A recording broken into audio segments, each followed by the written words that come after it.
உண்மையிலேயே நீங்க ஜாதி வெறியரா? இல்லப்பா, நான் ஏதாவது கம்யூனிட்டி ரிலேட்டட் போஸ்ட் எதுவுமே நான் போட்டதே கிடையாது. அப்புறம் எதுக்கு அந்த மாதிரி பேசலாம்? அது இப்படித்தாம்மா வளர வளர வளர கோர்த்து விடுவாங்க இல்லையா, அது மாதிரி நான் வந்து பாத்தீங்கன்னா உங்களை பத்தி தெரியும், நீங்க எப்படின்னு எங்களுக்கு தெரியும். எப்படி பேச ஆக்சுவலா அந்த டாபிக்கே அவாய்ட் பண்ண வேண்டியதுப்பா. நம்மளுக்கு அது தெரியாத டாபிக். நம்ம எந்த ஜாதியை பத்தி பேசியிருக்கோம்?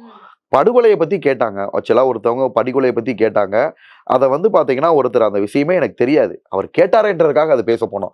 அந்த நபரே போய் தம்ப்நெயில்ல போய் இந்த ஹெட்டிங்கை போட்டு விட்டா அப்படி அது பண்ணலாமா? அவருக்காக தான் அந்த டாபிக் பேசுறோம். நான் போனது நம்மளோட இன்டர்வியூக்கு.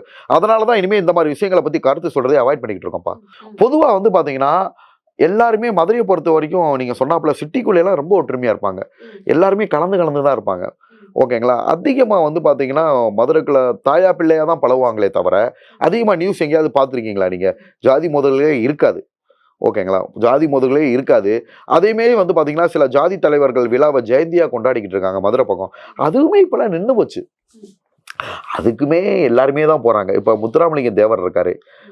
தேவர் ஜெயந்திக்கு வந்து பாத்தீங்கன்னா அதிகமா வந்து எல்லா தரப்பு மக்களுமே போவாங்க. இவங்க தான் கிடையாது. அவர் இந்த ஜாதி தலைவர்னு கிடையாது. கரெக்ட். தேசிய தலைவர். தேசிய தலைவர். அப்ப எல்லாரும் ஒண்ணா இருக்காங்க. எல்லாருமே அவரை ஏத்துக்கிட்டாங்க. முத்துராமலிங்க தேவரை எல்லாருமே ஏத்துக்கிட்டாங்க. ஓகேங்களா?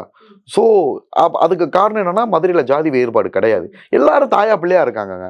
சோ அதைத்தான் நம்ம சொன்னோம். அந்த சொன்ன வந்த விஷயத்த வந்துட்டு நான் சொன்னதில் ஆனா அவர் தப்பா போடல. ஹெட்டிங்ல கொண்டு போய் தப்பா போட்டா அப்படி. ஓகேங்களா? ஏன்னா ஜாதியை பத்தி போஸ்ட் போட்டவங்க பேசுறவங்களை பத்தி எல்லாம் விட்டுட்டாங்க. நம்ம வளர்ந்து வர்றோம். அதாவது லேட்டஸ்டா வந்து நம்மளோட வளர்ச்சி உச்சகட்டத்துல இருக்குப்பா.